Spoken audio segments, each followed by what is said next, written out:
Thank you so much, everyone. Struggling to open this because I think the heat in here will be affecting us all today, I'm sure. But thank you, Principal and Vice-Chancellor, distinguished guests, graduates, families and friends. Thank you for your very generous introduction. I feel incredibly honoured to be here today, sharing in what is, I know, a very special day for all of you. And deeply grateful to the University of Strathclyde for this recognition. It holds particular meaning to receive this from the university that so clearly shares the same values as I do and as our charity does. Our charity is dedicated to tackling gender-based violence in education. And I first met the team at Strathclyde almost 8 years ago, and immediately I knew I was working with a university that truly cares. One that places its students at the heart of everything it does. And while we might assume that would be standard, sadly, we learned it's not always the case. The work I do, the work I'm being so kindly recognised for today, comes from the worst possible tragedy. Emily, our oldest daughter, was only 17 years old when she left to study law and French at a university away from home. She embraced student life. She made lots of new friends. She partied, probably more than we knew. And she was loving life as a student. But unknown to us, Emily was being subjected to a sustained campaign of physical, psychological, and sexual abuse by a fellow student living in the same halls. After fearing for her life during one particularly violent assault, Emily took the very brave step of reaching out to the university for some help. She spoke to resident assistants who saw she was injured and asked if he had hit her. And Emily said, "No, I don't want to get him into trouble." They walked outside for a while and the report was written, and I quote, "Emily came to us concerned about her angry and aggressive boyfriend. Emily feels she's hitting the self-destruct button. Emily knows she needs to change her behaviour, no follow-up required." And she was sent back to her room on her own, while her abuser remained in his flat across the courtyard. Over the next 7 days, Emily was assaulted 3 more times.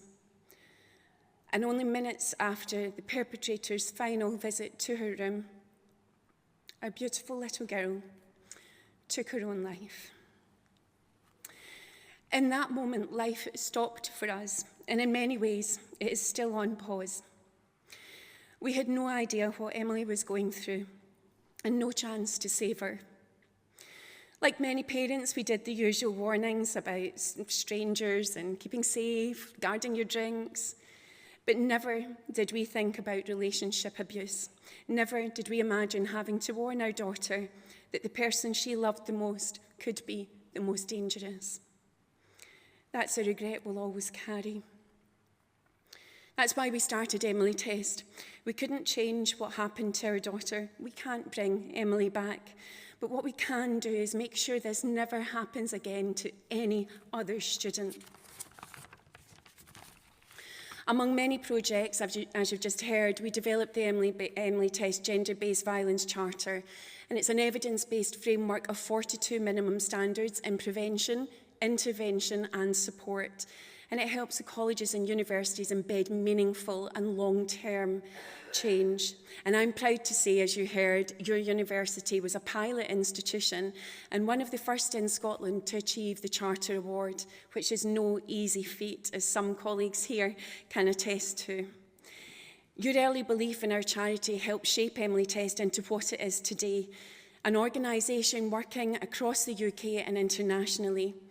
Thanks to that support, we're seeing real, tangible change, which is reassuring and heartening progress across the country. Emily chose to study law because she believed in justice. She wanted to make a difference in the world, make it a better place. And none of us could have ever imagined how she would end up making that difference. But when we hear from many victims and survivors who say Emily's story gave them hope, or it gave them the courage to reach out and seek help. We know she's helping to lead the way. And through that, she reminds us that every single one of us has the power to make a difference. Never underestimate yourselves or think any dream is too big. If someone in the world is doing it, you can do it too. I was a mum, and now I find myself sitting in Parliament advising on policy. Anything is possible if you believe in it enough. As you graduate today, you leave with a degree in your chosen field, something that will open many doors for you all. But there are other opportunities ahead of you in life that you can't yet see. And the most powerful thing you can carry with you, more valuable than any qualification, is kindness. Always think of what you want your legacy to be. Emily's is one of kindness. She was caring, thoughtful, full of fun. Qualities that are often underestimated in today's world, but they are exactly what this world needs more of. I feel so honoured to be part of your special day. I know you've worked so hard up to this moment, and to share it with my wonderful husband and my beautiful children, who I am so immensely proud of and do their best to live their lives to the full after such incredible tragedy. There isn't a day goes by where I don't feel truly blessed and lucky to be your mum.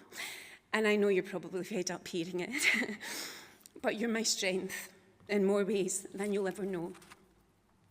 So in closing, if I have any words of wisdom for you all today, it would be to say that wherever life takes you, whatever you do it with love and with kindness.